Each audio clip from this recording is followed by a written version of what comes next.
Guys, എല്ലാവർക്കും സുഖമല്ലേ? ഇത് സിമ്പിളായിട്ട് എല്ലാവർക്കും ഒരുപാട് ഇഷ്ടമുള്ള ഒരു റെസിപ്പിയാണ് കേട്ടോ. 10-15 മിനിറ്റിൽ തന്നെ നമുക്ക് റെഡിയാക്കി എടുക്കാൻ പറ്റും. 1/4 കപ്പ് ഫൈൻ അരിപ്പൊടി എടുത്തിട്ടുണ്ട്. അതേപോലെ 1/4 കപ്പ് റവ എടുത്തിട്ടുണ്ട്. ഈ റവ ഒന്ന് നമുക്ക് പൊടിച്ചെടുത്തിട്ട് വരാം. പൊടിച്ചെടുത്ത റവ ബൗളിലേക്ക് ഇട്ട് കൊടുക്കുന്നുണ്ട്. അരിപ്പൊടിയും ബൗളിലേക്ക് ഇടാം. മാവിന് ആവശ്യമായിട്ടുള്ള ഉപ്പ് ചേർക്കാം. ഒന്ന് മിക്സ് ചെയ്യാം.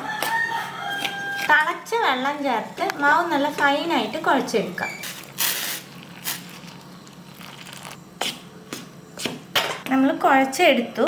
ഇത് കൈ വെച്ച് നല്ല സോഫ്റ്റായിട്ട് കുഴക്കണം. ഇപ്പം നല്ല ചൂടുണ്ട്. ഒരു 5 മിനിറ്റ് ഇങ്ങനെ ഇരിക്കട്ടെ. മാവ് ഒന്ന് തണുത്തുണ്ടാവും. ഒരുപാട് തണുക്കരുത് കേട്ടോ. അപ്പം പിന്നെ മാവ് കുഴയ്ക്കുമ്പോൾ സോഫ്റ്റ് ആവില്ല. നമുക്ക് കൈ വെച്ച് നല്ല സോഫ്റ്റായിട്ട് കുഴച്ചെടുക്കാം. നല്ല സോഫ്റ്റായിട്ട് കുഴച്ചെടുത്തു കേട്ടോ. ഇനി നമുക്ക് ചെറിയ ചെറിയ ബോൾസ് ആക്കാം. ഈ വലിപ്പത്തിൽ എല്ലാം റെഡിയാക്കി എടുക്കാം. എല്ലാം ബോൾസാക്കി ഇനി നമുക്ക് പരത്തിയെടുക്കാം. ഞാൻ പ്രസ്സിലാണ് പരത്തണേ.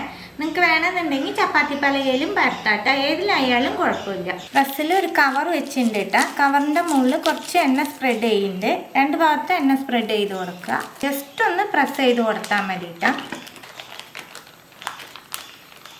നിങ്ങൾക്ക് വേണമെങ്കിൽ കറക്റ്റ് ഷേപ്പ് ആക്കണമെങ്കിൽ ഷേപ്പ് ആക്കാം. ഇതിലും ചെറുതാക്കണമെങ്കിൽ അതുപോലെയും ചെയ്യാം. ഇതുപോലെ നമുക്ക് എല്ലാ ബോൾസും റെഡിയാക്കി എടുക്കാം. എല്ലാം നമ്മൾ പരത്തിയെടുത്തു. ഇനി ഓരോന്നോരോന്നായിട്ട് ചുട്ടെടുക്കാം. നമ്മൾ ഇട്ട് കൊടുക്കുമ്പോൾ എണ്ണ നല്ല ഹീറ്റായിരിക്കണം കേട്ടോ. പൊന്തി വന്നതിന് ശേഷം ഫ്ലെയിം സിമ്മിലാക്കാം. അടിഭാഗം ഒന്ന് കളർ മാറി വരുമ്പോൾ മറിച്ചിട്ട് കൊടുത്താൽ മതി. നമുക്ക് മറിച്ചിടാം.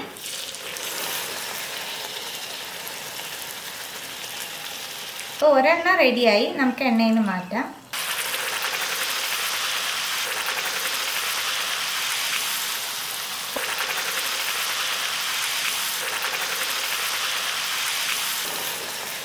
നമ്മളെല്ലാം ചുട്ടെടുത്തു കേട്ടോ. 10-15 മിനിറ്റിൽ പെട്ടെന്ന് റെഡിയാക്കാൻ പറ്റുന്ന ഒരു ബ്രേക്ക്ഫാസ്റ്റും കൂടിയാണ്. എല്ലാവർക്കും ഒരുപാട് ഇഷ്ടമുള്ള ഒരു ബ്രേക്ക്ഫാസ്റ്റാണ്. തീർച്ചയായിട്ടും എല്ലാവരും ട്രൈ ചെയ്ത് നോക്കണം.